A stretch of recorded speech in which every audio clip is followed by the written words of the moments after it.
एक बात नहीं समझ पा रहा हूँ कि पहले की सरकार के समय 1962, 1965, 1972 की भीषण लड़ाइयाँ हुई। देश पोलियो, प्लेग, हैजा, टीबी जैसी भयंकर महामारी की चपेट में आया, लेकिन सभी का मुफ्त में इलाज हुआ। मुफ्त में पूरे देश का टीकाकरण हुआ। लोगों ने उन सरकारों पर खरबों के घोटाले के आरोप लगाए। कहा गया कि काला धन विदेशों में भेजा गया।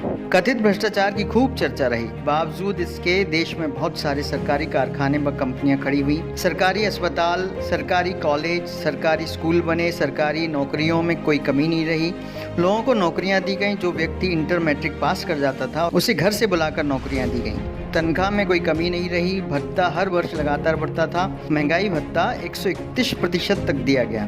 सबसे अधिक वेतन वृद्धि छठे वेतनमान में मिली। सरकारी कर्मचारियों को पेंशन दिया जाता था। देश की जीडीपी 10% से ऊपर थी।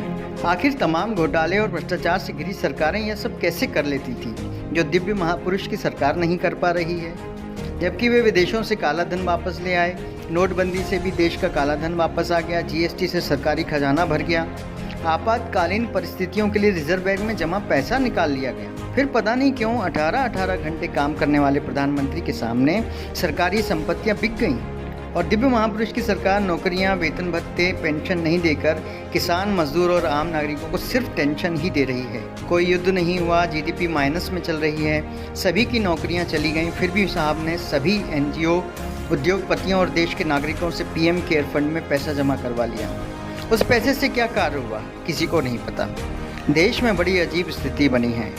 अगर कोई सवाल कर रहा है तो उसको पाकिस्तानी या देशद्रोही बोला जा रहा है। मेरे ख्याल से उन युवाओं को तो अब कम से कम अब जाग जाना चाहिए जो पढ़े लिखे होने का दम्भ भरते हैं।